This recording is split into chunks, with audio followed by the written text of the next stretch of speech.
आप सबको नमस्कार। परिचय हो चुका है, फिर भी मैं अपना नाम बता देती हूँ। मेरा नाम है डॉक्टर रीता देवी यादव और मेरा सब्जेक्ट जो है वो होम साइंस है। लेकिन क्योंकि हम लोग कृषि विज्ञान केंद्र में जॉब करते हैं तो हम लोगों से एक्सपेक्ट किया जाता है कि जितना भी कंपोनेंट है थोड़ा बहुत उसके बारे में हमें पता हो। तो मुझे लगभग 4 साल का वर्क एक्सपीरियंस यहाँ पर है, 3 साल का वर्क एक्सपीरियंस मुझे पंचनगर यूनिवर्सिटी जो भारत की पहली कृषि विश्वविद्यालय है उसमें रहा है अनुभव मेरा। तो मैं जितना भी मतलब मुझे जानकारी है उस हिसाब से बात करेंगे। बाकी आप लोगों की 4-5 क्लास हुई, 2 क्लास हुई है, सिर्फ 2 हुआ है। तो जो भी क्लास हुई है तो बेसिक आप लोगों को बताया गया होगा कि पोषक तत्व क्या होते हैं, कितने होने चाहिए मिट्टी में ना, तो उसके बारे में बताया गया होगा। आज जो है जैविक खेती के बारे में हम लोग बात करेंगे। तो मैं ऐसा नहीं कि मैं लेक्चर दे रही हूँ, मैं आप लोगों से भी पूछूंगी क्योंकि आप लोग में से बहुत से लोग खेती करते होंगे, है ना, तो उनको ज्यादा प्रैक्टिकल नॉलेज होगा। हमारा तो थ्योरेटिकल ज्यादा होता है, आप लोगों का प्रैक्टिकल नॉलेज जो खुद काम करते हैं उनको ज्यादा होगा। तो सबसे पहले तो ये हम जानना चाहेंगे कि आप लोगों को क्या पता है जैविक खेती के बारे में। जैविक से मतलब क्या होता है? Natural farming. नेचुरल फार्मिंग, हाँ बहुत अच्छा। नेचुरल का मतलब होता है नेचर से उठा के, हाँ, प्राकृतिक खाद बनाया। और जैविक जो होता है केमिकल, जीवित आप समझ सकते हैं, जीवित। आपका प्राकृतिक खेती भी उसमें आएगा, लेकिन जैविक खेती में 2 चीजों का और ध्यान रखा जाता है। तो जैविक खेती का कुछ तो डेफिनेशंस दी गई हैं अलग अलग इसके माध्यम से, लेकिन इसका आप साधारण समझ सकते हैं कि जीवित खेती। तो हम सभी जानते हैं कि पर्यावरण में जीवाणु होते हैं, सब जानते हैं ना। जीवाणु होते हैं 2 तरह के, पता है ना, एक गुड एक बैड, वो गुड और बैड, ठीक है, बहुत अच्छा है। बैक्टीरिया जिसको कहते हैं हम लोग, गुड और बैड सबने पढ़ा होगा। लेकिन एक और जीवाणु होता है जिसको कहते हैं वायरस, हाँ, विषाणु, जो हमेशा से हानिकारक होता है। लेकिन जो बैक्टीरिया होता है उसमें कुछ आपके लिए फायदे वाले होते हैं, कुछ जो होते हैं वो नुकसान वाले होते हैं। तो जो फायदे वाले बैक्टीरिया है इस खेती में हमको क्या करना होता है, उस बैक्टीरिया की मात्रा को बढ़ाना होता है, ठीक है ना, जिससे हमें कम रसायनों पर निर्भर रहना हो। तो इसमें जो हम पढ़ेंगे वो हमारा कोर्स का कंटेंट ये होगा, जैविक खेती आपकी क्या है, उसके बाद उसके प्रकार कितने हैं। जैसे आपने बताया कि प्राकृतिक खेती, उसमें वो शुद्ध जो होती है जैविक खेती उसको प्राकृतिक खेती हम लोग बोलते हैं, नेचुरल फार्मिंग। और एक जो होती है मिश्रित, आप कह सकते हैं कि जैसे मान लीजिए कोई केस होता है, कोई जैसे बीमारी बहुत ज्यादा तेजी से लग रही है आपकी फसल पे, फसल अच्छी हो रही थी लेकिन बीमारी हो रही तो आपको रासायनिक कीटनाशक या जो बीमारी का दवा है उसको इस्तेमाल करना पड़ेगा, तो आपको करना ही होगा, उसको बचाना है ना फसल को। तो उसमें आपका वो समाहित कृषि में आ जाता है, वो भी जैविक है। लेकिन कोई स्पेशल केस हो गया तो उसमें आप रासायनिक चीजों का इस्तेमाल कर सकते हैं, तो आपकी वो समाहित खेती हो जाती है। तो उसके प्रकार के बारे में जानेंगे, उसकी तकनीकियां क्या है उसके बारे में जानेंगे, और इसके पीछे का उद्देश्य क्या है, क्यों ऐसा कहा जा रहा है कि जैविक खेती पे हम लोग मतलब लौटे, इससे लाभ क्या होंगे और उसमें कौन कौन सी हम दवाई। अच्छा ये बताइए, प्राकृतिक खेती का आपका हुआ लेक्चर हुआ? राहुल सर ने कोई लेक्चर लिया? नहीं, एक गंगवार सर लिए हैं और एक कल वो तो पोषक तत्व का लिए होंगे ना, कमी से क्या लगा, मिट्टी का पीएच और कल पीएच के बारे में थोड़ा सा जानकारी। प्रैक्टिकल नहीं, प्रैक्टिकल तो कुछ नहीं हुआ है। अच्छा, सरकार की तरफ से क्या क्या योजनाएं चल रही हैं और इसका प्रमाणन कैसे होता है, क्योंकि ज्यादातर हमारे देश में जो प्राकृतिक ये जैविक खेती हो रही है महाराष्ट्र, आंध्र प्रदेश और क्या कहते हैं कि मध्य प्रदेश, वहीं पर ज्यादा कन्फाइंड है।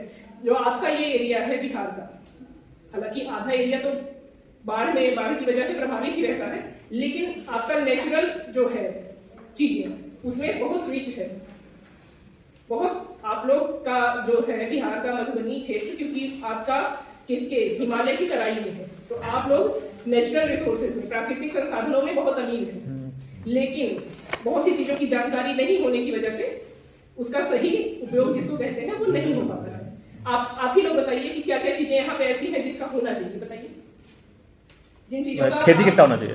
नहीं, जो नेचुरल रिसोर्स आपके पास है, प्राकृतिक संसाधन, जैसे कि हर्ब्स बहुत ज्यादा है आपकी इसमें मधुबनी जिले में। हर्ब्स समझ रहे हैं ना, औषधीय पौधे, वो जो पहाड़ मतलब जो बाढ़ से पौधे, पहाड़ के जो जड़ी बूटियों से आते हैं वो वाले। नहीं, आपकी इस एरिया में अच्छा, जो उगते हैं उसमें से, अरे जैसे हैं हर्ब्स जो जिसको कहते हैं, तो उनका जो है पहचान नहीं होने की वजह से बहुत सारी वनस्पतियां ऐसी हैं जो हमारे पास, भूमि आंवला का नाम सुने हैं? भूमि आंवला तो सुना है ना, वो भी भूमि आंवला नाम सुने हैं ना।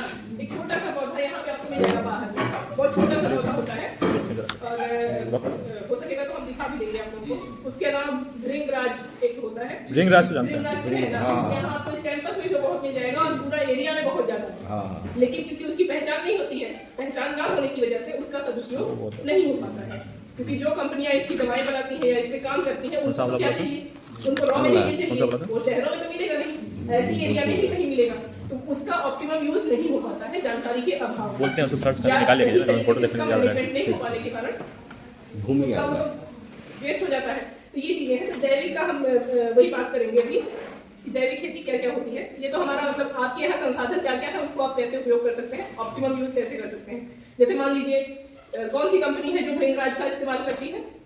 तेल बनाने के लिए, सर्फ का, बालों के तेल के लिए। बालों के तेल के लिए। तो जो भी ये फोटो ग्रुप में मत भेजिएगा, हमको भेज दीजिएगा। हाँ, तो जो भी हम हमारे पास जो कंपनियां हैं, जैसे आपका वैद्यनाथ हो गया, डाबर हो गया, है ना। मैम भूमि आंवला में सिर्फ पत्ते होते हैं क्या, आंवला नहीं होता है क्या? छोटा सा पौधा होता है, छोटा सा पौधा, इतना बड़ा ही होता है, ज्यादा बड़ा नहीं होता है। पौधा है आपके पास लीवर के लिए ज्यादा काम करता है। लीवर टॉनिक होता है, आप सही कह रहे हैं। और आप लोगों में जैसे आपके पास बहुत सारा नॉलेज होगा, लेकिन उसको आप डॉक्यूमेंट पौधा तो ये वाला है ना, पतला पतला वाला होगा। जैसे आमला पौधा है, इसका उसका पता है। उसी का आमले ऊपर यहाँ बाहर में है, बाहर में बहुत सारा है, घास निकलवाए होंगे तो हटा दिए होंगे। तो वो उस तरह की चीजें हैं जो आपके पास उपलब्ध हैं, लेकिन उसको हम लोग सही उपयोग नहीं कर पाते हैं। नहीं करने की वजह से मिट्टी का तो हम नुकसान करते हैं, क्योंकि उसको खरपतवार समझ के हमने उसमें छिड़काव कर दिया तो वो खत्म कर दिया, जबकि वो हमारे लिए शायद अच्छा ही था। तो प्राकृतिक और जैविक खेती में यही सब चीजों को आपको समाहित करना है। भूमि आंवला के बहुत उपयोग है, ऐसी बहुत सी हर्ब्स यहाँ आसपास में है जिसको हम भी नहीं पहचानते। हम भी 2-4 चीजों को ही पहचानते हैं, ज्यादा हम भी नहीं जानते। कोई जानकार होगा जो वैदिक उसका कोई काम किया होगा, उसको पता होगा। तो ऐसी कौन सी चीजें हैं जिसपे आप प्रोजेक्ट बना सकते हैं। जैसे आप सब युवा है, काफी कुछ जानकारी आप लोगों को लाइफ एक्सपीरियंस बहुत सारा होगा, तो उसमें आप प्रोजेक्ट बना के, जैसे भृंगराज ही है, उसको क्या है, उसका इकट्ठा करके खाली आपको इकट्ठा करना है, उसको उपजाना भी नहीं है, ठीक है ना। इकट्ठा करके प्रोजेक्ट बना के फिर आप डाबर को या जो भी वैद्यनाथ जो भी कंपनी है उसको सबमिट करिए, उसको माल प्रोवाइड करिए, वो आपके घर से ले जाएगा। तो आपका एक्स्ट्रा इनकम हो सकती है उसके माध्यम से। हम लोग यहाँ पे भृंगराज होता है क्या मैम? यही मेरे पास पता नहीं, हम कभी देखे नहीं। यहाँ इस कैंपस में भी है। होता है ना, जो नारियल होता है उसमें साइड में जो आप इस कैंपस में घूमेंगे ना, आपको मिल जाएगा। सबसे पहले तो होगा, थोड़ा चौड़ा सा पत्ता होता है, मिल जाएगा, इस कैंपस में मिल जाएगा। जी मैं जानते हैं। तो वो आप मोबाइल तो है ही आप लोगों के हाथ में, तो उसको इस्तेमाल करके आप फोटो वगैरह देख सकते हैं। हमें मिल जाएगा, बहुत से पौधे आपको मिल जाएंगे। हालांकि उसका खेती नहीं हो रहा है, वो घास की तरह से ही है, घास की तरह से ही है। तो सबसे पहले हम ये जानते हैं कि इसको क्या कहा जाता है, जैविक खेती को क्या कहा जाता है। पारिस्थितिकी खेती कहा जाता है। पारिस्थितिकी क्यों? क्योंकि जो आपके पास नेचुरल पारिस्थितिकी का मतलब समझ रहे हैं, जैसे कि मान लीजिए ये जो एरिया है, इस एरिया में आपको क्या क्या पारिस्थितिकी की चीजें दिख रही हैं। जैसे कि खेत है, पेड़ पौधे हैं, और जो आपका बहुत सी चीजें जो दिख रही हैं, चाहे मैन मेड हो गई और नेचुरल। जो नेचुरल चीजें हैं वो आपका परिस्थिति, जैसे जानवर भी होगा, पक्षी भी होंगे, कीड़े मकोड़े भी होंगे, बहुत सी चीजें होंगी, तो वो सारी परिस्थितियां एक दूसरे पर निर्भर है। तो उसको कहा जाता है पारिस्थितिकी। जैसे सूर्य की रोशनी, सबसे पहली चीज तो ये हमें जानना चाहिए कि इस पृथ्वी पर जो एनर्जी का स्रोत है वो क्या है? सन है ना। सब चीजों में सबको एनर्जी जो मिलती है अल्टीमेटली कहाँ से मिलती है, चाहे वो मीट खाने वाले हो, चाहे वो अनाज खाने वाले हो, या चाहे कोई भी चीज। एनर्जी का सबसे पहला स्रोत क्या है? सूर्य। उसी के इससे स्टार्ट होता है सब चीजें। कैसे? पेड़ पौधे जो भोजन बनाते हैं, प्रकाश संश्लेषण की जरूरत होती है, कोई 5 चीजें जो हैं उनको मिला के ही बनता है। दूसरा चीज है, मतलब हम इसलिए कह रहे हैं कि चाहे वो मांस खाने वाला जानवर हो, वो भी तो किसी शाक खाने वाले पर ही निर्भर है। तो अल्टीमेटली जो है, तो उसका ऑप्टिमम यूज हम कैसे कर सकते हैं सन का, ये हमें समझना होगा। तो हमारा जैसे जो हिंदू धर्म है, हम किसी धर्म के लिए नहीं कह रहे हैं, लेकिन हिंदू धर्म का हमको जानकारी है, बचपन से देखे हैं, तो उसमें सूर्य को जल देने की प्रथा, सूर्य नमस्कार, सूर्य को जल देने की प्रथा और प्रथा है ना, उसको क्योंकि धर्म से इसलिए जोड़ा गया क्योंकि ये चीजें पीढ़ी दर पीढ़ी ट्रांसफर होती है। अभी क्या है, खेती का जो था पहले का परंपरागत तरीके से जो हम लोग के यहाँ लोग खेती करते थे, जैसे हमारे दादाजी के जमाने में लोग खेती करते थे, हमारे जमाने में लोग नहीं करना चाहते या नहीं करते, है ना। ज्यादातर पॉपुलेशन कहाँ भाग जाती है? शहरों की तरफ, क्योंकि उनको लगता है कि पहले चीज है जरूरी, क्या जरूरी है? कंफर्ट, पैसा, है ना। लेकिन क्या आप या कोई भी इमेजिन कर सकता है कि क्या कोई नोट, कागज के नोट को कोई खा सकता है? नहीं। सबसे बेसिक क्या है? अनाज, रोटी, फिर कपड़ा, फिर मकान और शिक्षा। शिक्षा तो बहुत जरूरी है, जो कि हमारा बिहार जो है उसमें सबसे पिछड़ा हुआ है। लेकिन इनके पास परंपरागत जो ज्ञान था वो भी अब खत्म हो रहा है। आपका जो ये एरिया था, यहाँ पे भी देसी गाय का पालन होता है, लेकिन उसका सही उपयोग कैसे करना है वो सब भूल रहे हैं, क्योंकि वो दूध कम देती है, इसलिए उसको थोड़ा घटा के जो ज्यादा दूध दे रही है उसको लेके आते हैं ना। बाबा रामदेव तो कितने रुपए लीटर गोमूत्र बेचते हैं? नहीं, वही तो यहाँ पे वही यहाँ पे नहीं, आप जैसे लोगों को इनिशिएटिव लेना होगा, समूह बनाना होगा और उस पर काम करना होगा। सबसे पहली चीज क्या है? समूह बनाना। जो भी आज आपका राजा है वो राजा क्यों है? क्योंकि वो समूह का लीडर है। यही सच्चाई है। अगर आप लोग समूह बना सकते हैं, हम नहीं कहते कि आप पॉलिटिक्स में जाके पॉलिटिक्स में ही करिए, इसी में ही रह के आप समूह बना के काम कर सकते हैं, जिसमें सबका फायदा है। सबका फायदा है, विन विन सिचुएशन रहेगा तो कोई भी समूह में रहना चाहेगा। पहले क्या होता था, पहले का जो जमाना था, जो मेरा अनुभव कहता है कि लोग संयुक्त परिवार में रहते थे। उसके पीछे सबसे बड़ा कारण क्या था, जो प्रैक्टिकल हमको समझ में आता है, वो क्या कारण था? इकोनॉमिक इंडिपेंडेंस, एक दूसरे पर डिपेंडेंसी थी। कैसे थी बताइए? पारिवारिक व्यवसाय होता था, चाहे वो खेती हो या चाहे कोई भी व्यवसाय हो, उसमें क्या होता था कि सबको उस व्यवसाय को करना है। अभी क्या एक नॉर्मली सब देखते हैं, जो भी हम देखते हैं, मतलब समझ में आता है, किसी के घर में कोई महिला या कोई भी पुरुष मास्टर हो गया तो सबसे पहले क्या होता है उस घर में? क्या हो जाता है? हाँ, तो ये चीज जो है ये बहुत ही नेचुरल, क्या अलग हो गए, क्यों? उसके बहुत सारे फैक्टर होते हैं, बहुत सारे फैक्टर होते हैं। एक ही फैक्टर हम नहीं कह सकते, वो बहुत सारे फैक्टर वही होता है। मेन फैक्टर हो सकता है वो हो, लेकिन सच्चाई ये है कि लास्ट में उनका भी कोई फायदा नहीं होता। कैसे नहीं होता है बताइए? मान लीजिए यहाँ से 10 किलोमीटर दूर पे किसी का जॉब लगा, वो शहर एरिया में नहीं लगा, गांव में लगा, तो क्या होगा? एक आदमी और डिपेंड होना पड़ेगा। हाँ, तो वो कहेगा कि भाई हमें बच्चे को पढ़ाना है। क्या, कहाँ पढ़ाना है? अंग्रेजी माध्यम स्कूल में। क्या वहाँ पढ़ाई होती है क्या? सिर्फ नाम के लिए। हाँ, नाम के लिए नहीं, वो मतलब 50% लोग क्या करते हैं, 50% पेरेंट्स का पैसा उसी में चला जाता है, उनको ध्यान नहीं देता है। लास्ट में फिर बच्चा क्या निकलता है? नालायक। नहीं, नालायक लेकिन उसका भी गलती नहीं है, उसका भी गलती नहीं है। हाँ, जैसे माहौल में रहेगा वही सीखेगा। तो वही जो विघटन वाले कारण हुआ, सबसे पहला कारण ये हो गया। दूसरा कारण हो गया कि आपका उसका भी पैसा चला गया, जिसको आप बात बोले ना कि पैसे की वजह से अलग हुआ, उसका भी पैसा कहाँ गया? वेस्ट ही ना हुआ, और परिवार विघटित हो गया, वो अलग कहानी। अगर एक दूसरे पर डिपेंडेंट है, जैसे मान लीजिए जैसे दादाजी हो गए घर में, पैसा सब उनके पास कमा के आ रहा है, तो वो सबका डिसाइड करेंगे। अगर वो फेयर है तो परिवार तो चलता रहता है, अगर वो फेयर नहीं होते हैं तो क्या? ये जो नौकरी वाली चीजें हैं वो कहाँ से आई?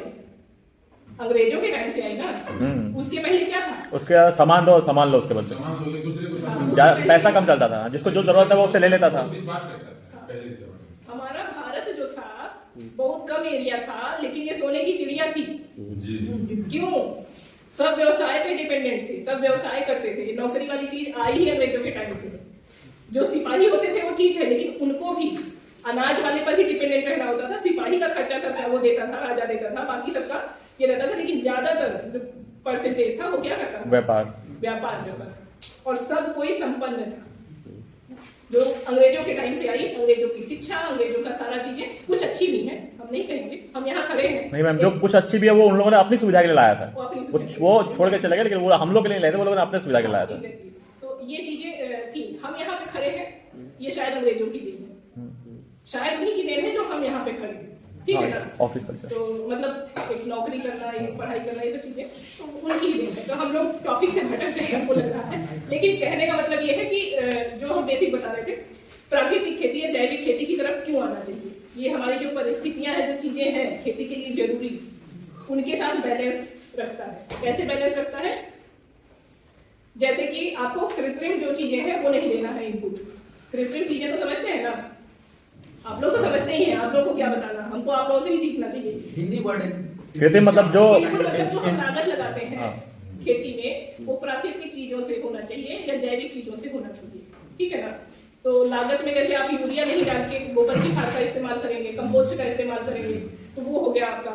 और जैसे प्राकृतिक खेती का जब आप लोगों का होगा क्लास होगा तो बताया जाएगा कि जीवामृत कैसे बनाते हैं, बीजामृत कैसे बनाते हैं। बीज का उपचार करने के लिए बीजामृत बनाया जाता है, उसमें वही आपका देसी गाय का गोबर, गोमूत्र और 2-3 चीजें होती हैं, जैसे मिट्टी हो गई, बरगद या पुराने पेड़ के नीचे की मिट्टी, गुड़। जिसमें ज्यादा जीवाणु होते हैं, गुड़ का इस्तेमाल करके बनाया जाता है, ठीक है ना। तो बीज का उपचार के लिए खाद की जगह जीवामृत का इस्तेमाल करते हैं। जीवामृत मतलब जीव के लिए अमृत चीजें, वो देना, ये सब चीजें आप इस्तेमाल करेंगे। तो उस पर, और मिश्रित फसल, जैसे आपने गन्ना लगाया, जो लॉन्ग ड्यूरेशन की फसल है, गन्ना है जैसे, उसके साथ आलू लगा दिया या कोई और फसल लगा दिया, कोई और फसल जो उसके साथ साथ चले, लेकिन आपका मतलब दोनों का काम ठीक से होता है, क्योंकि साल भर गन्ना तो आपका साल भर लगेगा ही लगेगा, है ना। गन्ना हो गया, अरहर हो गया, जहाँ जो चीजें होती हैं उत्पादन होता है। और जैसे मान लीजिए आपने इस बार अनाज की फसल लगाई, तो अगली बार आप लेगुमिनस मतलब कोई दलहन फसल लगा दीजिए। चारा वाली तो आपकी चारा, यहाँ चारा का क्या क्या उत्पादन होता है? चारा होता है किसी का? चारा नहीं, बाजरा, बरसीन, ये सब नहीं होता है। होता है जय कम मात्रा में होता है लेकिन कम मात्रा में। हाँ खेत का मतलब साइज भी बहुत छोटा छोटा है ना, हाँ, लोग के पास खेत भी कम है, ये बात भी। तो इसका जो परिभाषा दिया गया है, जैसे सबसे पहले तकनीकी जो है फसल चक्र आप अपनाएंगे, ठीक है ना। दूसरा है सहरोपण, जैसे मान लीजिए आम का आपका बगीचा है, तो उसमें आप हल्दी लगा दिए या कोई और फसल लगा दिए जो कंद वाली फसलें हैं, जैसे आपका इसको क्या कहते हैं, सूरज जानते हैं ना, सूरज जो दिवाली के दिन जिसकी सब्जी बनाना कंपल्सरी होता है, सूरज वो मिट्टी में होता है ना। अरे ओल अच्छा तो वो है, उसको मतलब लगाया जा सकता है। और मिश्रित फसल बता ही दिया। और जीव कीट नियंत्रण विधि जो होती है, जैविक कीट नियंत्रण विधि, जैसे मान लीजिए आपका फील्ड है, फील्ड में पेड़ पर कोई ऐसा पेड़ आपने लगा दिया, 2-3 पेड़ लगा दिए, जैसे नीम का हो गया या कोई भी, तो उसमें क्या होगा कि जैसे नीम है, बबूल है, इन सब के जब पेड़ होते हैं तो पक्षी हैं वो अपना घोंसला बनाते हैं, वो रहते हैं, तो वो जैसे कुछ कीड़े खाते हैं पक्षी, तो उसका भी आपको मतलब फायदा हो सकता है, उस तरह की चीजों से फायदा होगा। जैसे हम हरियाणा में कुछ टाइम रहे हैं, हरियाणा में लोग नीम का पेड़ लगाते हैं बहुत ज्यादा। हरियाणा में, मैं हिसार में, मैंने PhD वहाँ से किया है, तो 3 साल मैं वहाँ पे रही हूँ, गाँव देखा है, घूमा है, क्योंकि हमारा एक्सटेंशन का ही काम रहा है, तो एक्सटेंशन में तो वहाँ लोग लगाते हैं पेड़ इसका, ताकि वहाँ पे पक्षी आए, घोंसला बनाए। बड़े बड़े खेत है वहाँ, इसकी कपास की बहुत ज्यादा खेती होती है, तो उसमें जैसे कीड़े जब लगते हैं ना, एक बार में रात में कीड़े लगे तो सुबह में पूरा फसल साफ हो जाता है, इस तरह का ये होता है। एक बोलवर्म करके कीड़ा होता है, अमेरिकन है, वो पूरा फसल ही खा जाता है, तो उसको कंट्रोल करने के लिए उन लोगों का मतलब पक्षी रहेगा तो ऐसे कीड़ों को वो खाता है। टिड्डा जिसको बोलते हैं, टिड्डा जिसको बोलते हैं। टिड्डा नहीं, वो बोलवर्म होता है, मतलब बॉल को खाने वाला, जिसमें रुई होता है, जो रुई बनता है तो उसको ही खा जाता है कीड़ा। इल्ली होता है ना, इल्ली मतलब क्या होता है, वो सूढ़ी टाइप का होता है, हरे सूढ़ी टाइप का, तो वो पूरा उसमें एक शुरू हुआ कि पूरा आज आपने देखा 1 एकड़ के सुबह तक साफ हो जाता है पूरा बॉल। उनका कॉटन का तो बॉल के ऊपर ही है ना, कपास का जो बॉल होता है वही होता है, उसमें मतलब उन लोग वहाँ लगाते हैं इसका, इससे उतना कंट्रोल नहीं हो सकता है जितना आपको छिड़काव, वहाँ छिड़काव भी करने की जरूरत पड़ती। तो कहने का मतलब कि उस तरह की चीजों को, पहला आपका फसल चक्र हो गया, दूसरा हो गया आपका सहरोपण, तीसरा हो गया कि आप मिश्रित खेती कर सकते हैं, चौथा हो गया कि कीटों को मतलब कीटों के जो दुश्मन होते हैं उनको संरक्षण देना, जैसे कि पशु पशु मतलब पक्षी, जो पक्षी हो गए, कई पक्षी तो होते हैं दाना भी खा जाते हैं, हम ये अनाज है तो दाना खा जाएंगे, लेकिन कॉटन में तो पक्षी कुछ नहीं खा सकता है ना, तो उस वहाँ के लिए वो फायदा है। तो जैविक खेती का परिभाषा जो है वो एक एकीकृत कृषि प्रणाली है जो स्थिरता, मतलब हमारी खेती लगातार चलती रहे, स्थिर रहे, मिट्टी की उपजाऊ शक्ति और जैविक विविधता को बढ़ावा देने का प्रयास करती है। साथ ही कुछ मामलों में, जैसे हम बताएगा कि मान लीजिए कोई प्रकोप हो गया, उस मामलों को छोड़कर हम कोई भी कीटनाशक जो रासायनिक होगा उसका इस्तेमाल नहीं करेंगे, सिंथेटिक उर्वरक का इस्तेमाल नहीं करेंगे इसका। और ये खेती के बारे में बात क्यों हुई, जैविक खेती, क्योंकि ये तो पहले से चलती आ रही थी, लेकिन जब हरित क्रांति हम सब जानते हैं कब आया, 60-65 के दशक में आया ना, तो खाद्यान्न उत्पादन में हमारा देश तो आगे हो गया, लेकिन उसके साथ उसने क्या दिया, मिट्टी की जो उपजाऊ क्षमता थी उसको छीन लिया, पहला चीज। और दूसरा चीज क्या दिया, पंजाब जहाँ से शुरू हुआ था, पंजाब हरियाणा, एक कैंसर ट्रेन भी दी, वहाँ बहुत ज्यादा लोग कैंसर के मरीज होते हैं और जाते हैं महाराष्ट्र में इलाज करवाने, उनके लिए स्पेशल ट्रेन बनाई गई। 40-45 सालों में ऐसा मतलब वहां पर हो गया, और वहां ही नहीं, वहां से अनाज तो हर राज्य में आता है, तो वो लगभग पूरे देश में फैल गया। हमारे यहाँ से कई बार जाता है ना विदेशों में, वो कुछ प्रोडक्ट जाते हैं वापस आते हैं, जैसे पिछली बार क्या कौन सा गेहूं गया था, नहीं चावल गया था, चावल उसको यूरोप में रोक दिया था क्योंकि उसमें थोड़ा से ये अभी कुछ फर्टिलाइजर के कम थे। जाता है। यूएई ने भी रोका था, यूएई ने रोका था ना, यूरोप ने भी रोका था, यूएई ने भी रोका था। तो इस तरह की चीजें हो रही हैं क्योंकि मतलब कैंसर है या लाइलाज बीमारियां हैं उनको बढ़ावा ये सब की वजह से हुआ। तो उसको रोकने के लिए फिर ये बात आई कि भाई जैविक खेती की तरफ हमको वापस आना चाहिए। तो जैविक खेती के बारे में फिर 2019 से मतलब ज्यादा ये हुआ। भारत दुनिया भर में कितने लगभग 70 मिलियन हेक्टेयर एरिया में जैविक खेती की मतलब ये हुआ, डेटा मतलब आया और लगभग इतना एरिया में आपका जैविक खेती किया गया, 73 मिलियन हेक्टेयर में लगभग। तो अब ये क्या होती है, जैविक खेती जो होती है पर्यावरण के अनुकूल होती है।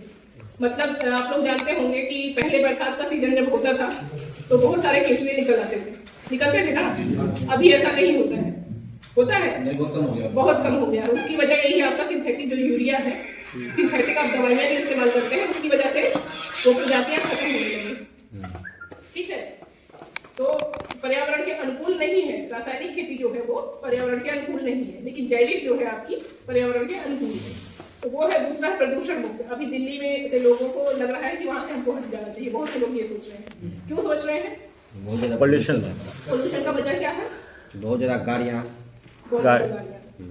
उसके अलावा नहीं, उसके अलावा ये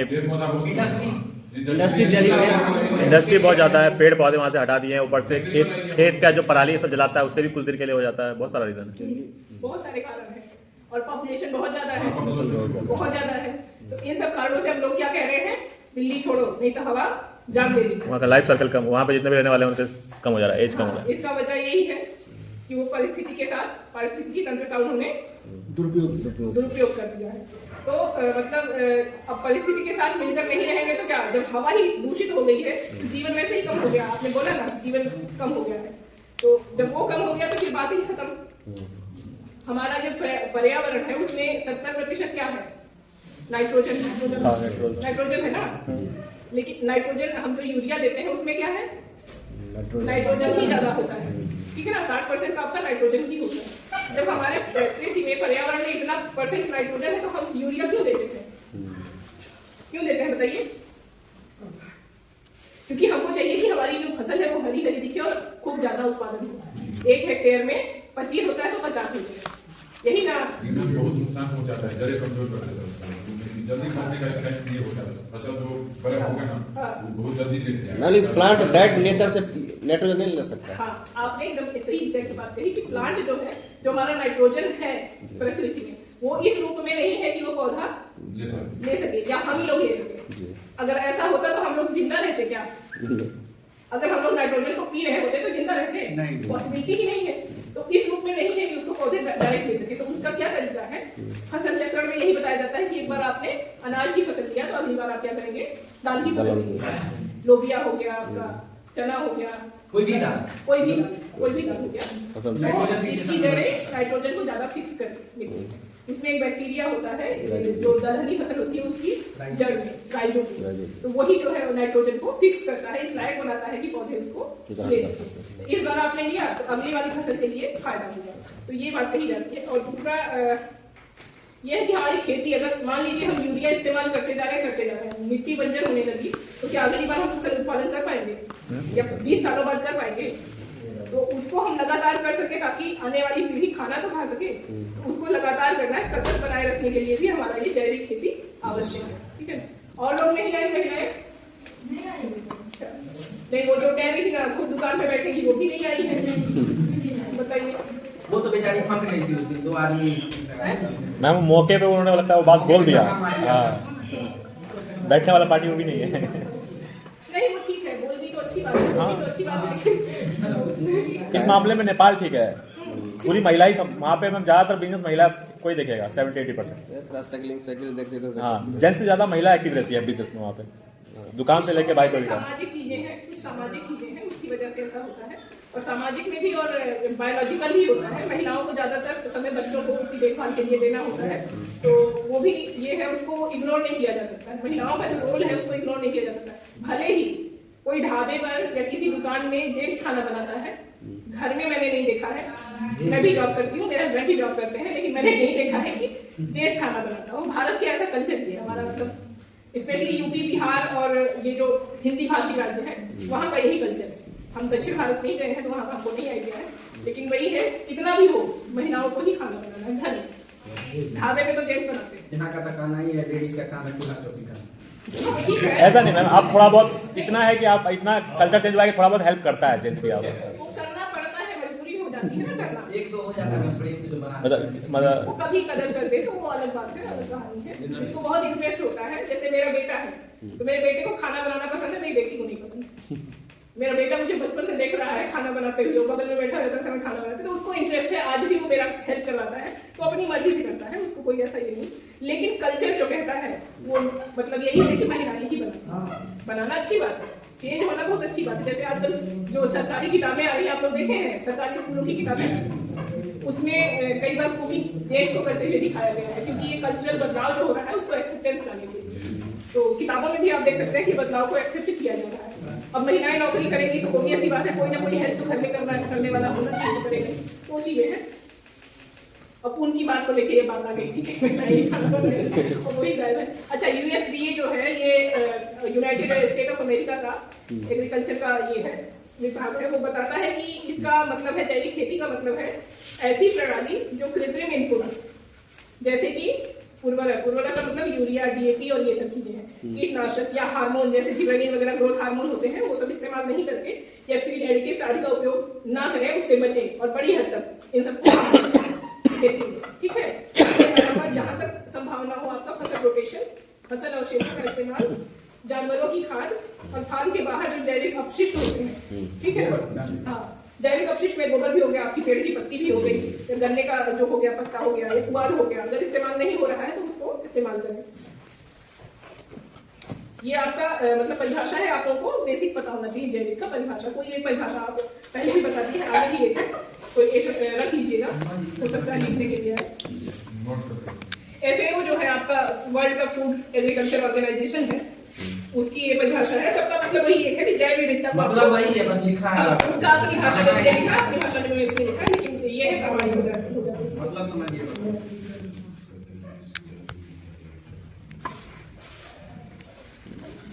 अच्छा, यांत्रिक तरीकों का मतलब जानते हैं? जैसे जीरो टिलेज का नाम आप लोगों ने सुना है। अभी गेहूं की बुआई होगी तो कहा जाता है जीरो टिलेज से करिए। जीरो का मतलब शून्य, टिलेज मतलब जुताई। नहीं, जैसे ये खेत है, इसमें से धान हट गया, अब इसी में बिना जुताई किए हमको गेहूं बुआई करनी है।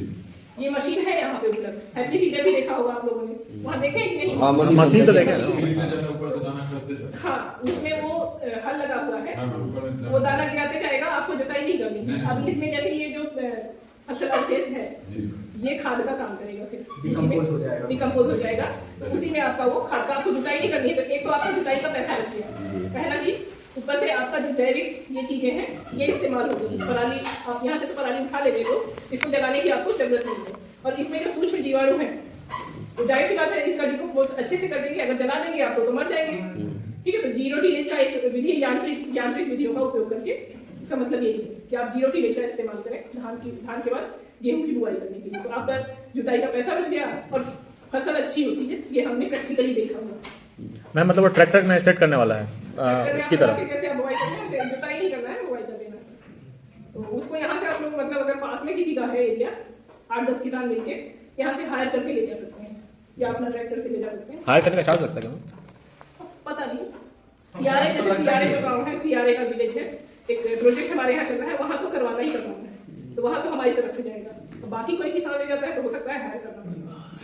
तो सियारे के कुछ नहीं, जैसे सियारे में एक प्रोजेक्ट है क्लाइमेट रेजिलिएंट एग्रीकल्चर का, पंडौल वगैरह 5 गाँव चुने गए हैं। उस जगह पे हमको ये टेक्नोलॉजी लेनी ही लेनी है, चाहे जैसे करके ले जाएंगे, लेना ही लेना है। बात समझ रहे हैं ना? और बाकी गाँव में क्या है वो मुझे नहीं आइडिया है, वो सब जीरो टिलेज नया तरीका हो गया। अच्छा, ये जो हम लोग रासायनिक खेती करते आ रहे हैं और जैविक खेती, उसमें अंतर क्या है कि आप लोग अपने से भी देख सकते हैं। भूमि की थकान से मतलब है बार बार जुताई करेंगे तो मिट्टी जो है थक जाती है, ऐसा कहा जाता है हिंदी भाषा में। ये लगे लैंड वो क्या कहते हैं, उस पर भार कितना है। ठीक है, मिट्टी पर भार कितना है, आप कितनी बार जुताई कर रहे हैं तो मिट्टी थकती है। प्राकृतिक खेती या जैविक खेती में क्या होगा कि प्राकृतिक संसाधनों का मुक्त इस्तेमाल करेंगे। और किसमें क्या करते हैं, पोषक तत्वों के लिए हम क्या करते हैं, डीएपी, यूरिया ये सब देते हैं। इसमें क्या, हाँ, और उर्वरक में जैसे हो गया आपका जैविक स्रोत हो गए, वही चीज हो गई सिंथेटिक रसायनों पर। पोषक तत्व की गुणवत्ता, अच्छा एक चीज देखिए, जैसे आप अपने यहाँ खेती करते होंगे जो अपने लिए उग जाए, तो मतलब फसल जैसे ये आपका लौकी वगैरह है ऐसे ही लगा देते हैं ना, उसमें यूरिया वगैरह नहीं डालते हैं, वो आपका ज्यादा टाइम तक फ्रेश रहता है। और अगर जिसमें ज्यादा लगा हुआ है वो 2 दिन में खराब होने लगता है, या तो गलने लगता है या फिर मतलब उसकी वो क्वालिटी नहीं रहती, टेस्ट भी खराब होता है। मिट्टी पर भी प्रभाव क्या है कि जैसे मिट्टी में बहुत ज्यादा यूरिया अगर हो जाएगा तो क्या होता है, या तो अम्लता बढ़ जाएगी या तो क्षारीय अम्लता ही बढ़ती है ज्यादातर, क्योंकि वो एसिड है। तो अगर ज्यादा इस्तेमाल करेंगे और हमारा जीवाश्म नहीं होगा तो मिट्टी हमारी बंजर होने लगेगी। तो मिट्टी पर इस तरह से प्रभाव पड़ता है। पर्यावरण पर क्या प्रभाव पड़ता है, जैसे कि केचुआ, यूरिया ज्यादा इस्तेमाल या कीटनाशक ज्यादा इस्तेमाल करने से केचुआ खत्म होता है, तो वो प्रभाव पड़ता है। तो ये जैविक खेती के 2 प्रकार होते हैं, एक शुद्ध हो गया जिसमें कोई भी सिंथेटिक चीज का इस्तेमाल नहीं करेंगे, जिसमें प्राकृतिक खेती आती है, और भारत सरकार जो है एक मिशन चला रही है प्राकृतिक खेती को बढ़ावा देने के लिए, ठीक है, जिसमें आपको खेती जो करनी है ऐसे ही याद रख लीजिए, इसमें बहुत ज्यादा तो कुछ है नहीं, ये सब जनरल चीज है, ये बहुत जनरल चीजें हैं समझने के लिए। सामाहिक खेती जो इंटीग्रेटेड है उसमें आपको जैविक चीजों के साथ साथ आप रासायनिक चीजों का भी इस्तेमाल कर सकते हैं, क्योंकि जब आपको उत्पादन लग रहा है कि बहुत कम हो रहा है लेकिन आपको उत्पादन ज्यादा करना है तो आप यूरिया भी इस्तेमाल कर सकते हैं, लेकिन ज्यादा आपका फोकस जो होगा वो जैविक पे होगा। इसकी तकनीकें हैं, जैसे मिट्टी की तैयारी करते समय हम क्या क्या इस्तेमाल करेंगे, गोबर की खाद, वर्मी कंपोस्ट, और बीज का चयन में हम प्राकृतिक तरीके से जीवामृत से, बीजामृत से उसका उपचार करेंगे, ठीक है। और दूसरा चीज ये है कि हम इसमें जेनेटिक मॉडिफाइड बीज का इस्तेमाल नहीं करेंगे, समझ रहे हैं ना। जीएम क्रॉप तो सुने ही होंगे, बीटी सुना होगा आप लोगों ने, कॉटन की बात करते हैं बीटी कॉटन। जैसे एक बार 10 साल पहले बैगन बैन किया गया था कि जेनेटिक मॉडिफाइड बैगन नहीं इस्तेमाल होगा भारत में, लेकिन अभी क्या है, आप रंग बिरंगी गोभी देखे होंगे, तो अब वो जेनेटिकली क्योंकि उस पर डिपेंडेंट होना ही पड़ेगा तो वो चीजें आ गई हैं। तो इसमें लेकिन नहीं करना है, अगर आपको प्रमाणित जैविक खेती करना है तो आपको ऐसे बीजों का इस्तेमाल नहीं करना है जो जेनेटिकली मॉडिफाइड है, ठीक है। और बुआई या रोपाई करते समय वही दूरी का ध्यान रखना है, मतलब सही दूरी पे, ऐसा ना हो कि बहुत पास में या बहुत दूर में कर दिया पौधे लगा दिए। जैविक खाद और जैविक कीटनाशक का उपयोग करेंगे। नीमास्त्र होता है कुछ बीमारियों, कुछ कीड़ों के लिए, जैसे एफिड वगैरह के लिए नीमास्त्र का उपयोग करते हैं। तो नीमास्त्र वो ऐसा होता है जो स्पेशली उसी कीड़ा के लिए बनाता हो, नीम की पत्ती होगी, गोमूत्र होगा देसी गाय का, उसको आप क्या करेंगे कि जैसे नीम की पत्ती मान लीजिए आपने 5 किलो ले लिया और 5 लीटर देसी गाय का गोमूत्र ले लिया, उसके बाद आप उसको 4-5 बार उबाल आने के लिए पत्ती पीस के आप इस्तेमाल करेंगे, उबाल आने के लिए रख देंगे, फिर 48 घंटे मतलब 2 दिन के लिए आप उसको सोल्यूशन को छोड़ देंगे। आग पे बॉईल करना है, आग पे डाल के आग पे ही उबालना है। गोमूत्र के साथ में 5 लीटर गोमूत्र और 5 किलो जो है हरी आपकी नीम की पत्ती। मैम देसी गाय क्यों, गाय दूसरी गाय क्यों? गाय इसलिए कि एक तो वो हमारे पर्यावरण के अनुकूल होती है, और दूसरा चीज ये है कि उसी में जो है जितने पोषक तत्व हमारे मिट्टी के लिए, हमारे ह्यूमन बीइंग के लिए जरूरी होते हैं उसमें पाए जाते हैं। मैम देसी गाय से क्या मतलब है, सिर्फ जो बिहार में पाया जाता है वो गाय की पूरे इंडिया में?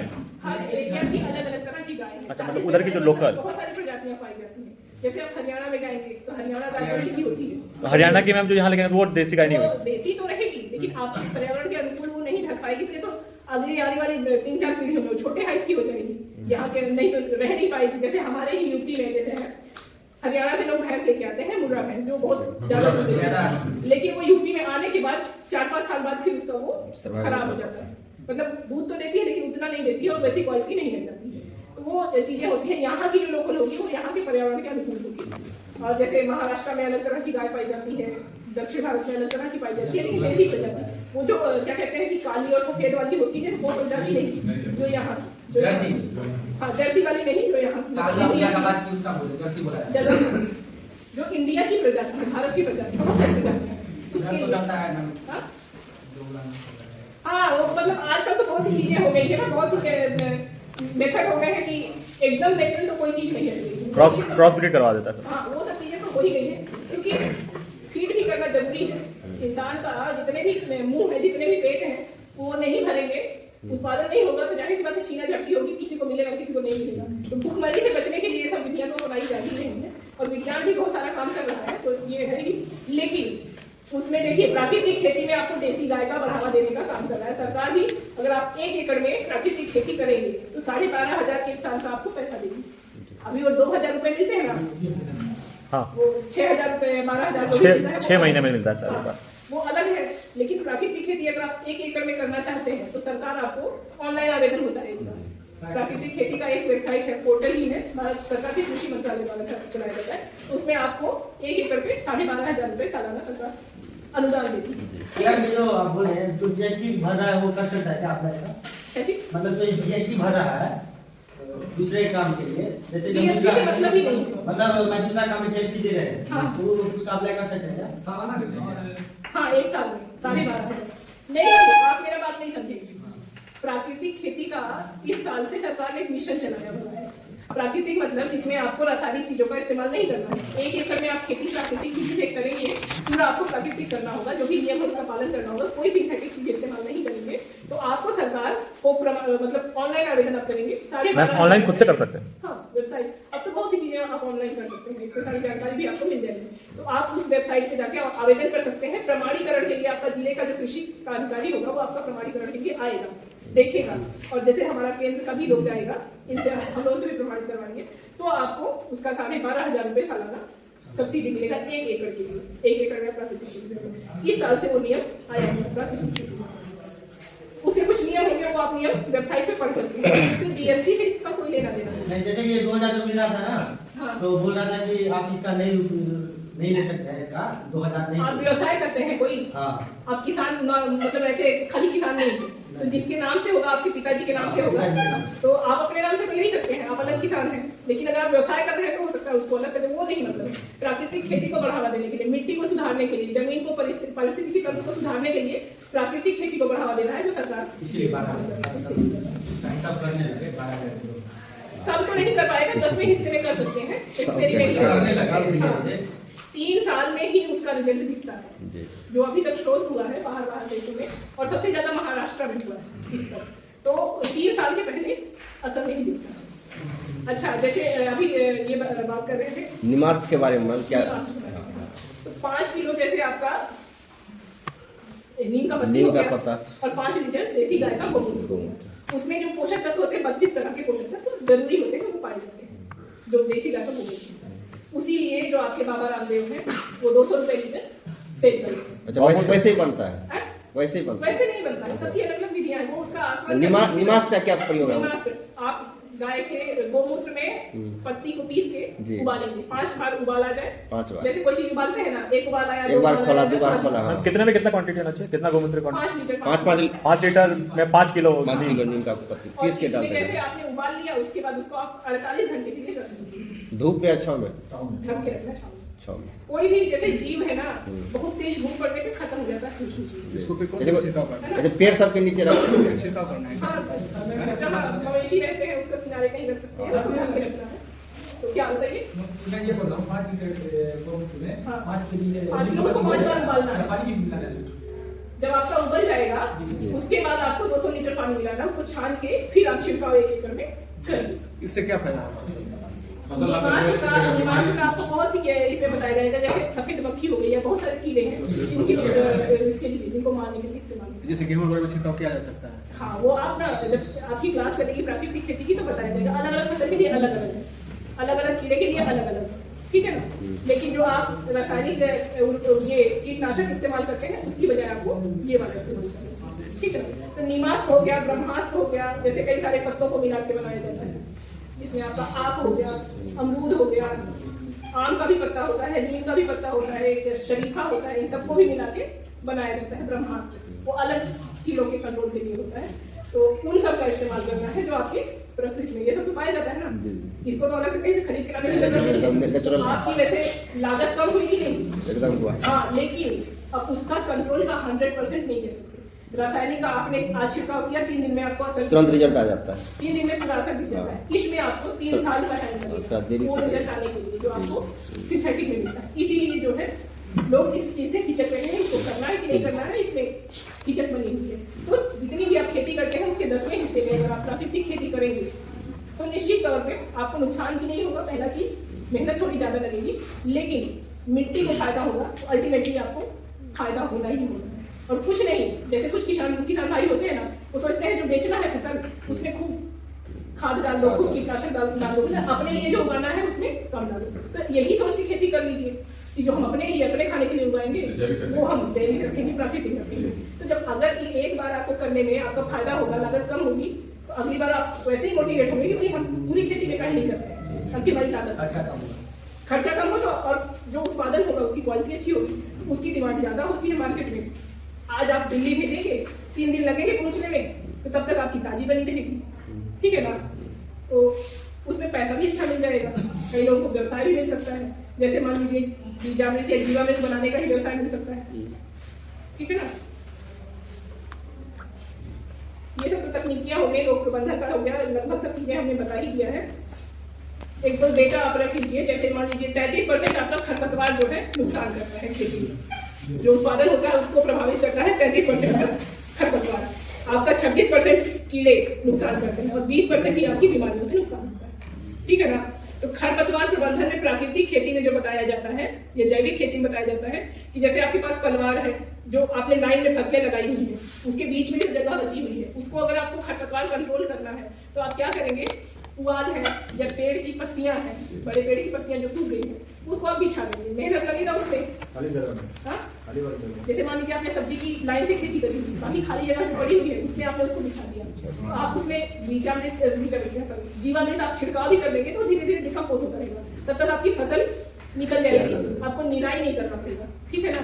निराई का जो खर्चा है उससे आप बच जाएंगे और वो जो आपने बिछाया हुआ है वो डिकम्पोज होकर खाद मिल जाएगी, ठीक है ना।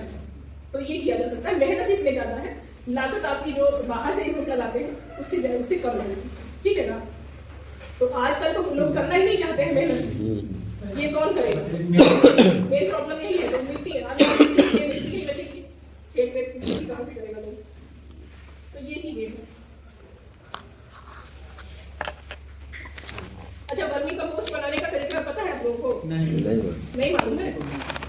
आपका जो बिहार सरकार का ये कृषि विभाग है जिले का, उसका एक वेबसाइट भी है जी। हर एक बंदे को जिसको भी ये करना है, वर्मी कंपोस्ट करना है, हर साल उसके पास योजना आती है और वापस चली जाती है। कौन सा वेबसाइट है मैम? आपका बिहार का कृषि। अब नहीं आता, पहले आता था। नहीं भाई, अभी भी था, अभी भी है। हर साल जून से पहले आप देखिए पन्नी दिया हुआ था बराबर, आपने डाल के करना है। पन्नी तो हम लोग की तरफ से भी दिया जाता है, पन्नी वाला उतना अधिक हाँ, टनल बनाने का पैसा आता है, 3 फीट आपको बनानी है, 2 मीटर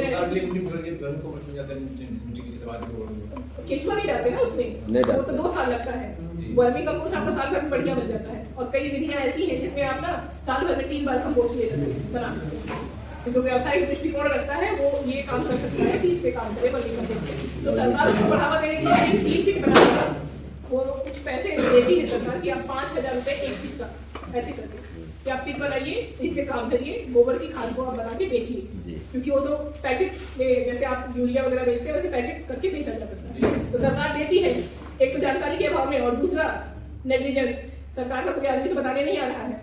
एक जो इवेंट होता है कभी कभी खरीफ अभियान, कोई अभियान उसमें बताते भी हैं, तो कोई उतना ध्यान देता नहीं कि जाएंगे तो हमारा घूस रही है, ऐसा कुछ करके। तो लेकिन सरकार ये सब चीजें दे रही है, उसको जानकारी नहीं होने की वजह से नहीं। आप ऑनलाइन करिए ना आवेदन, हर चीज का डीबीटी हो गया है, कैसे बात करते हैं। मैं पता भी तो होना चाहिए कि ऐसा कुछ आया। करने के बाद भी लास्ट में वो लोचा आ ही जाता है, कोई लोचा वोचा नहीं होता है, उनको वापस भेजना पड़ता है। अब तो सरकार ने डीबीटी कर दिया, ना आपके ओटीपी की कुछ होना ही नहीं है, आपके मोबाइल पे ही आना है। तो क्या मतलब उसको आप मतलब कोई भी जो खेती करता है उस सुविधा को लेना चाहिए, हम ये कहना चाहते हैं।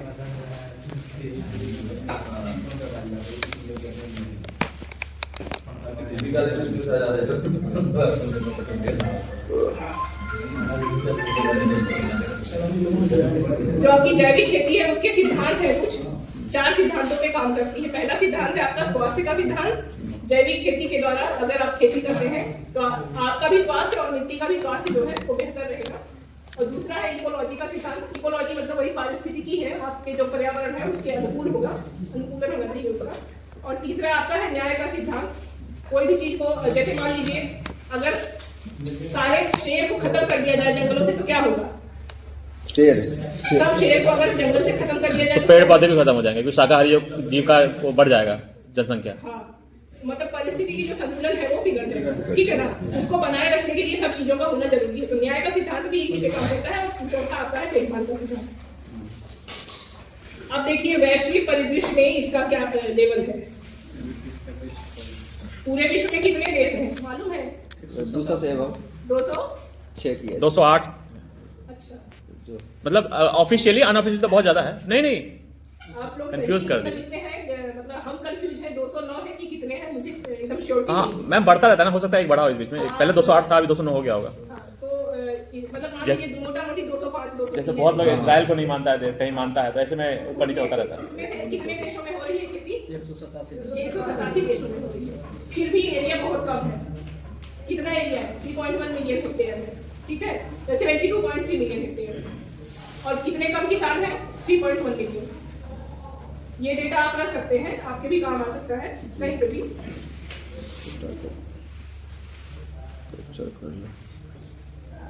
क्या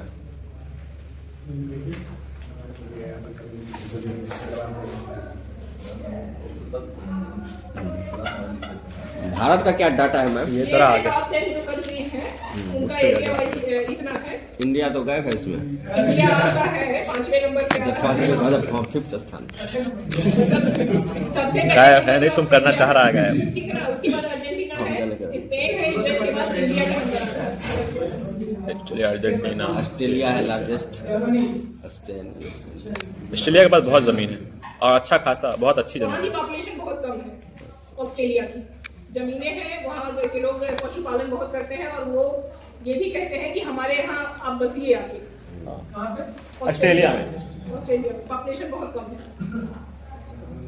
उसके बहुत सारी 80-90% पॉपुलेशन तो एक ही जगह पे रहती है, बाकी पूरा ऑस्ट्रेलिया खाली ही रहता है। खाली। तो ये है हमारा 5वें नंबर पे आता है भारत।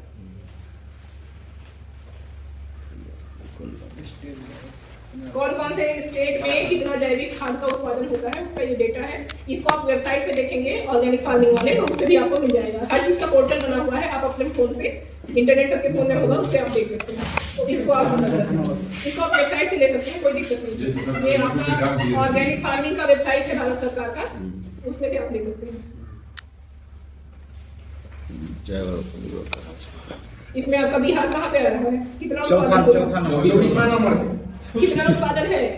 7.4 चौथे नंबर पे कहा देखिए आपको 24 पे। लिक्विड वेस्ट और 74 कितना कम है। खेती बहुत होती है लेकिन उत्पादन जैव तो जनसंख्या ज्यादा है ना, हम लोग जितना उगाते हैं उतना खा जाते हैं। नहीं। अब देखिए जैविक खेती वर्मी कंपोस्ट होता ही नहीं। हरियाणा, राजस्थान, पंजाब, इससे देखो कि हम लोग इस पे ज्यादा फोकस कर रहे हैं। यहाँ पे खेती ज्यादा होता है, नुकसान भी ज्यादा होता है।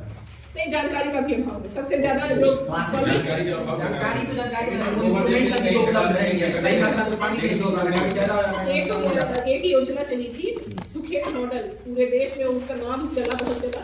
हमको नहीं लगता कि आप लोगों को पता भी होगा कि सुखेत मॉडल है क्या, मालूम है? नहीं मालूम है। झंझारपुर का कौन है? झंझारपुर से कौन है? आप सुखेत मॉडल सुने हैं? क्या है उसका, क्या मतलब है? जैविक खाद बना था यहाँ। क्या है उसका प्रोसेस? है बताइए। ये जैविक खाद बना था गोबर का, यहाँ बनाने के बाद उसका प्रोसेस क्या है बताइए। वही गया करके उसमें गोबर रख के एक साथ और पानी और कुछ मिक्स किया था। कभी आपने उससे बात किया? क्या हो गया? उस इंसान से कभी आपने बात किया कि ये कैसे क्या कर क्या रहे क्या हैं? बात है। नहीं किए। यही तो देखिए, यही करिए। ये योजना कोई साफ साफ बताते भी नहीं है, कितनी ज्यादा से मतलब हम बता देते हैं। अभी जो है ना, अभी ये योजना थोड़ा सा डाउन हो गई है, लेकिन ये योजना बहुत अच्छी थी। जैसे आप 20 किलो गोबर दीजिए, हाँ, गैस सिलेंडर। आप सिलेंडर लीजिए। हाँ, सिलेंडर दे दो। आपको क्या करना था? गोबर खाली देना था और सिलेंडर भर के देना था। यही एक योजना थी। और इंडियन के साथ में भारत सरकार का करार था। ये भारत सरकार की योजना थी। हमारा जो विश्वविद्यालय है वहाँ से ही चला था। 2018, 19, 21 में आया था। 21 में आया था ना। तो मतलब ये था कि आप बस गोबर लेके आइए, गोबर दीजिए और सिलेंडर लेके जाइए। क्या नुकसान था? कितने लोगों ने इसका फायदा लिया? अरे हमको नहीं लगता कि आसपास भी किसी को पता हो। उतना गोबर भी उसके पास होना चाहिए। 20 किलो गोबर 20 किलो गोबर नहीं होगा। एक आदमी 20 किलो कहाँ से ले आया? एक गाय रखा है 10 दिन में हो जाएगा उसी के पास। 10 दिन में और भी होना चाहिए। एक बात बोले कितना भी लेट 2 होगा। दिन में काफी है। ऐसे करिए, इसलिए आदमी नहीं आया होगा, आया ही होगा। ये बोला 20 किलो गोबर कहा लगा 20 किलो सोना लाने के लिए बोल रहा है। बहुत आसान है 20 किलो अरे भैया तो उसी हिसाब से और आदमी लिया होगा सबको थोड़ी ना 20 किलो मिलेगा। पता ही नहीं है किसी को तो कैसे लेगा सर। रोड आप क्या कर सकते हैं, देखिए मान लीजिए 2 मवेशी आपने पाला है, एक ही में 20 किलो नहीं होगा, 20 किलो से ज्यादा ही होगा, क्योंकि एक सिलेंडर में कितना गैस होता है, 14 से 15 के। उससे ज्यादा ही गोबर होगा, गोबर ज्यादा बनता होगा। तो आप क्या कर सकते हैं, आप 10 लोग का गोबर एक दिन इकट्ठा कर लीजिए, लेके चले जाइए 10 मवेशी का लेके आ जाइए, ऐसे अगली बार वो ले लेगा, तो क्या महीने में एक सिलेंडर भी खत्म होता होगा ना घर में। उसमें उस योजना के पीछे यही था कि गोबर का यहाँ पे आप दे दीजिए, गोबर जलाइए नहीं, उसका उपला नहीं बनाइए, तो धुआं नहीं होगा और महिलाओं को एक सुरक्षित भोजन बनाने का साधन मिल जाएगा। वो करार था, अभी क्योंकि लेबर वेबर की कमी हो गई उसके पास उसने सरकार ने योजना का ये देना बंद कर दिया, तो भी बंद कर दिया। लेकिन ये था कि इंडियन गैस वाला वो सिलेंडर आपको देगा, तो इसमें क्या दिक्कत थी? कौन घूस मांग रहा है, कौन क्या कर रहा ये है? योजना चल रहा है। नहीं अभी अभी तक तो चल रहा था, लेकिन फिलहाल बंद कर बंद दिया है, फिर से चालू होगा। कहाँ यहाँ एक सुखेत मॉडल करके होगा, आप बताइए ना कहाँ, यहाँ बताइए, इनको लोकेशन बताइए सही से।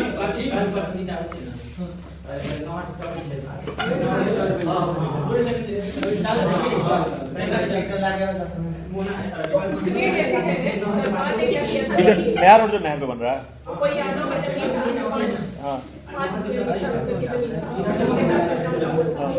उनको क्या है, सरकार ने कहा था कि आप वर्मी कंपोस्ट बनाइए गोबर का और उसको आप सेल करिए। उसमें सरकार कुछ नहीं ले रही है, बल्कि गैस वाले से गैस मिला के उनका ये करिए। तो वो वर्मी कंपोस्ट को बढ़ावा देने के लिए, जैविक खेती को बढ़ावा देने के लिए, पोल्यूशन कम करने के लिए ये योजना थी, ठीक है। अब जब यहाँ आसपास के लोगों को ही इसकी जानकारी है, आपको जानकारी है लेकिन आपको लाभ नहीं हुआ, जानकारी आधा था कि पूरा नहीं, गैस वाला जानकारी नहीं था, लेकिन हाँ, कभी योजना का लाभ नहीं हुआ। हाँ, अभी तो अभी पता करना पड़ेगा, मैम को भी पूरा कंफर्म नहीं है। बंद है, बोले ना बंद है। उसमें जैसे देखिए आपने नहीं लिया, लेकिन जिसके पास गोबर की उपलब्धता थी वो तो ले सकता था, उसके बगल में ही जिसका घर होगा उसको नहीं पता, उसको भी नहीं पता होगा। नहीं पता। तो यही है जानकारी का अभाव, इसी वजह से बहुत सी चीजें Communication- मैम उस पर NH पे एक बैनर लगा देना चाहिए था, 20 किलो गोबर लाओ गैस सिलेंडर, ऐसी बहुत आदमी पास चल जाता। एक बड़ा सा बोर्ड लगा, पैनल लगा देता, उसी में काम हो जाता। ज्वेलरी वाले ने लगा रखा है, कैसे पता लगता है लोग को ज्वेलरी वाले का? ऐसी एक बोर्ड खाली लगा देता, उसी में हो जाता। सबको लगता है सरकार चाहती है बहुत कुछ अच्छा कर रहा है, लेकिन बीच के जो अधिकारी है ना वो ठीक से काम नहीं करते हैं। चलिए ये कह देना बड़ा आसान है कि अधिकारी से किसी काम नहीं करते। इसमें क्या सुनिए, जिसके पास था क्या उसको प्रचार नहीं करना चाहिए था? उसका क्या नुकसान था? उसका तो फायदा ही हो रहा था। उसी की बात कर रहे हैं मैम, एक तरीके से तो उसी को काम मिला है, वही अधिकारी हुआ उस टाइम का। मतलब अधिकारी मतलब सरकारी नौकरी वाले को नहीं बोल रहे मैम, जिसको दिया गया है उसी का बात कर रहे हैं। तो ये चीजें हैं आपकी। अब इसके लाभ तो बहुत बड़े बड़े बताए गए हैं, लाभ बहुत सारे बताए गए हैं, ठीक है, लेकिन लाभ उसी को मिलेगा तो एक खेती को सही तरीके से करेगा। लाभ में कोई एक लोग बोलिए, पढ़ दीजिए इसको, कोई एक लोग अपनी इच्छा से। सबसे पहले ये है कि मिट्टी की उर्वरक शक्ति बढ़ती है, और दूसरा कहते हैं कि लागत कम होती है तो आय भी बढ़ती है। तीसरा जो है क्या कहते हैं, लागत कम होती है, वही वाला बात हो गया। और कचरे का सही निपटारा होता है, ठीक है, वो तो किसान करता ही करता है, लेकिन एक प्रॉपर तरीके से करेगा। और फसलों की गुणवत्ता बढ़ती है, गुणवत्ता बेहतर होती है, मिट्टी का कोई नुकसान नहीं होता है, टॉक्सिसिटी नहीं रह जाता है, मिट्टी की जल धारणा क्षमता बढ़ती है, जैविक खेती में बढ़ाने के साथ साथ किसानों के उत्पादक की भी बढ़ोतरी होती है, जल स्तर में वृद्धि होती है, पर्यावरण प्रदूषण नहीं होता है। अच्छा, जल स्तर में वृद्धि से मतलब है, जैसे ये कहा जा रहा है, कुछ सर्वे में निकल के आया कि 2050 तक पृथ्वी के अंदर जल ही खत्म हो जाएगा। सही बात है। कुछ दिन पहले हुआ था इधर में लेयर सबका लेयर बढ़ गया, जहाँ पे 80-90 पे मिल जाता था, अब 300 नीचे जाना पड़ता है।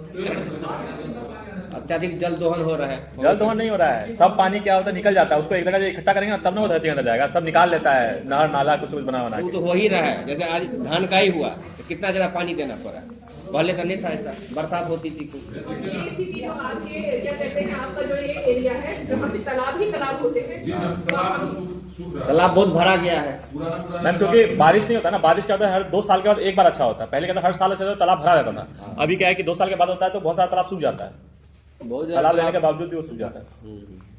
तो क्या होगा 2050 में अगर पानी नहीं होगा तो क्या होगा? जल जीवन अस्त व्यस्त हो जाएगा। रहेगा ही नहीं। अरे पानी के दाम बढ़ जाएगा अब। पानी के दाम तो बढ़ ही जाएगा, मुझे लगता है। पानी बनाना जैसे अभी पड़ेगा। पीने के लिए पानी खरीद रहे हैं, नहाने के लिए भी पानी खरीदना पड़ेगा। पानी बनाना पड़ेगा। जैसे मुंबई सब में होता है ना, टैंकर बुलाते हैं 1000-2000 खोल के, वही वाला काम करना पड़ेगा। देश के कुछ हिस्सों में प्राकृतिक पानी भी बनाने का काम हो रहा है। हाँ, समुद्र से। तब थोड़ा सा फिल्ट्रेशन हो एक तो गया। मुझे तो समुद्र तो फिल्ट्रेशन हो गया। समुद्र का पानी तो बहुत खारा है, उसका इतना आसान नहीं है बना पाना। जैसे एक मशीन आई हुई है, हाँ। तमिलनाडु में लोग काम कर रहे हैं, कुछ वैज्ञानिक रिसर्च चल रही है। तो वहाँ पे क्या है कि एक मशीन है, उसको रात में रख दिया जाता है छत के ऊपर, ठीक है। वो प्रकृति की जो नमी होती है उसको खींच के वो सुबह तक पानी टैंकर को भर देती है, ठीक है। ये सेम उसी तरह हो गया जैसे कि नाइट्रोजन फिक्सिंग बैक्टीरिया। नहीं मैम, इजराइल भी तो एक मशीन देके गया था भारत को, जो समुद्री पानी को भी पीने लायक बना रहा था। हाँ, ये होगा, उसका मुझे उतना जानकारी नहीं है, लेकिन मुझे ये पता है कि जो खारा पानी है उसको इतना आसान नहीं है, कोई भी मशीन हाँ, लेकिन खराब जल्दी हो जाए। हाँ, लेकिन इजराइल तो उसी के किनारे बसा हुआ है ना, तो उसने ये टेक्नोलॉजी डेवलप की थी। वो इंडिया को 1-2 मशीन ऐसा देके गया था, एज अ गिफ्ट के रूप में लाया था। इसका मुझे नहीं पता। ग्रुप में नहीं भेजिएगा, ग्रुप में प्लीज नहीं भेजिए, उसके पीछे वजह है कुछ इसके। ग्रुप में नहीं, हमको पर्सनल भेजिए। हम तो पहले नीचे ग्रुप और मैम एक नया भी तो आया, बारिश कराने वाला नया सिस्टम आया है। हाँ, दिल्ली कृत्रिम हाँ, वो वर्षा, दिल्ली में- नेचुरल रैनी।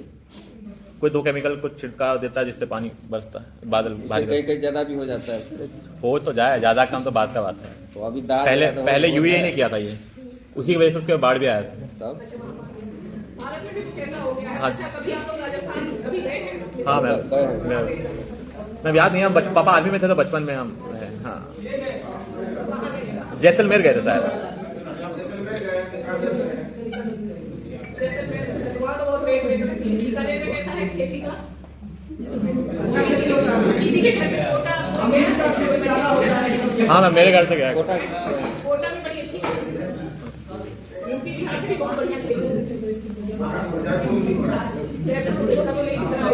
कोटा में अच्छी खेती होती है। गेहूं वगैरह यूपी से भी ज्यादा बहुत अच्छा होता है। और वहाँ के लोगों ने यही जो मिट्टी में पानी को रोकने के लिए बहुत सारी व्यवस्थाएं कर रखी है। जैसे बारिश का पानी हुआ तो उसको इकट्ठा करके तालाब, जगह जगह तालाब बना लिए, उसी पानी को इस्तेमाल करके सिंचाई की। यूपी बिहार से बढ़िया खेती कर रहे हैं। मैम यहाँ के तालाब में तो घर बन जाता है, एक गांव में कोई जो तालाब को भर के बना देता है सब। वो तमिलनाडु तरफ से होता है। पहले जो एक गांव में 10 तालाब रहता था, अब 2 तालाब बचे। तालाब घट गया है, माता तालाब का घट गया है हम लोग यहाँ पे। ये जो है ये लाभ है प्राकृतिक जैविक खेती के। स्वास्थ्य लाभ हो गया, किसानों के लिए सुरक्षित है, अधिक टिकाऊ है, स्वाद फसल का बेहतर होगा। इसकी मार्केट में जहाँ लोग जागरूक है स्वास्थ्य के लिए, उस वहाँ पे मांग ज्यादा है। दिल्ली में बहुत मांग है, सबसे पहले बंगलोर में इसकी मांग आई थी, फिर महाराष्ट्र में इसकी बहुत मांग है जैविक उत्पादों की। महाराष्ट्र में एक है जलगांव, कई सारे एरिया है जहाँ पे लोग प्राकृतिक खेती पर ही अपना सारा कुछ ये करते हैं। एक बार वो अन्ना हजारे का आंदोलन हुआ था बहुत पहले। हाँ। उनका गांव के बारे में बोला जाता है कि उनका गांव जो है सेल्फ सफिशिएंट है, मतलब वो बाहर से उनका गांव कुछ भी नहीं लेता है, कोई भी नहीं लेता है। तो उसी तरह के एग्जाम्पल हमें अपने बिहार में, यूपी में, आसपास के एरिया में सेट करने चाहिए। करने चाहिए कि नहीं करने चाहिए? हमारे भाई बहन यहाँ से चले जाते हैं, वहाँ से जाके सीख के भी नहीं आते कि आके यहाँ पे करें। यहाँ पे एकता नहीं ना, हम कुछ करेंगे, दूसरा किसान कुछ करेंगे, दूसरा किसान कुछ करेंगे, तो कोई वही तो देखिए, सब एकता नहीं है। एकता नहीं, तो वोट देने के लिए एकता हो जाती है। जाति जाति के लिए तब जाति में जाके बढ़ जाता है। तो मतलब उसके लिए हो जाती है। देखिए, जिसमें आपका फायदा हो, इकोनॉमिक किसानों का फायदा हो इकोनॉमिक रूप से, उसमें एक हो जाना चाहिए। हमको तो मैम लेकिन मैम यहाँ पे है ना, जब तक रिजल्ट नहीं आएगा तब तक मानने का सब तैयार नहीं होता है। हाँ, तो वैसे आप स्टार्टिंग में कोई तैयार नहीं होता। 2% लोग तो निकलेंगे ही, 2% निकलेंगे, तो उनको देख के अगर आगे की पब्लिक ऐसा करती है तो ठीक है, नहीं तो फिर भगवान खुद आगे बढ़िए। जैसा चल रहा है वो चल ही रहा है। अर्थव्यवस्था में सुधार, लागत कम होगी तो जाहिर सी बात है जो भी उत्पादन हुआ उससे आपकी अर्थव्यवस्था ठीक रहेगी। कई बार क्या होता है, बहुत महंगी दवाई लाके छिड़क दिए और फसल तब भी बर्बाद हो गई, बहुत महंगी खाद दे दिए तब भी फसल बर्बाद हो गई। तो उससे क्या होगा, आप जैविक में रहेंगे तो आपको बहुत ज्यादा तो नहीं नुकसान होगा मॉनेटरी रूप से, और मिट्टी का भी ध्यान रहेगा, प्रदूषण से रहित होता है। ठीक है, अच्छा ये बताइए, रोग प्रतिरोधक क्षमता की जहाँ तक बात आई, कोरोना हुआ था, गांव से कितना लोग का जान गया? बहुत मैम बहुत कम। मैम सबसे पहले तो जो मरा उसका पोस्टमार्टम ही नहीं करने दिया, तो पता कैसे चलेगा किस चीज से मरा है? सीधा जला देता था। एक सरकारी प्लेटफॉर्म पे होके हम नहीं कुछ बोल सकते हैं, वो अलग कहानी है। लेकिन रोग प्रतिरोधक क्षमता जो है गांव के लोगों में ज्यादा होती है, क्योंकि वो प्रकृति के साथ रहते हैं। शहरों में उतनी नहीं होती है, तो प्रकृति के साथ जितना ज्यादा रहेगा उसके अंदर रोग प्रतिरोधक क्षमता उतनी ज्यादा होगी। और उसी तरह से आप जो भी खेती करेंगे, जैविक खेती अगर करेंगे, तो उससे जो फसल उत्पादन होगा या फसल का भी रोग प्रतिरोधक क्षमता जो है वो बेहतर रहेगी। तो ये सब फायदे हैं जिसका जैविक खेती इसी वजह से करनी चाहिए।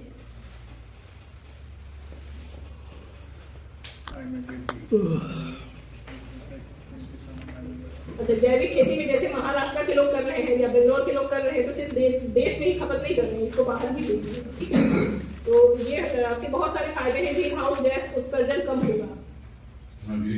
ग्रीन हाउस गैस का मतलब जानते हैं? हानिकारक है।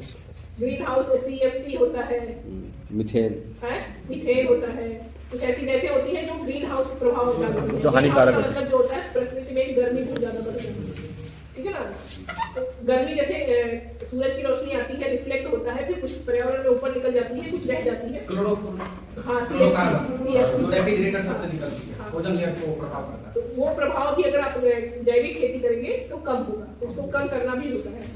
और जैव विविधता का संरक्षण होगा। आप जैसे पेड़ पौधे आपने लगा दिए हैं, तो पक्षी भी आएंगे, तो विविधता बढ़ेगी, जीवों की विविधता बढ़ेगी। अच्छा, इसमें एक वेबसाइट है भारत सरकार का, वाणिज्य मंत्रालय के द्वारा होता है, जैविक खेती का प्रमाणन होता है।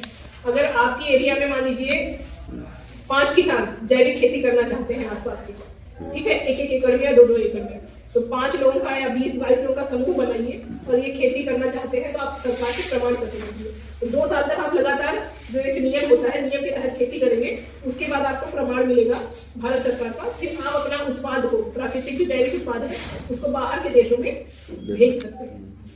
इसके लिए बाकायदा वेबसाइट बनी हुई है, आप वेबसाइट पर विजिट करके सारे नियम जान सकते हैं और उसका फायदा ले सकते हैं, अगर आप जेन्युइन खेती ही करना चाहते हैं तो जैविक खेती। और एक बार जो एक्सपोर्ट करने में फायदा पा जाता है, तो फिर वो बेहतर उसी में करता है।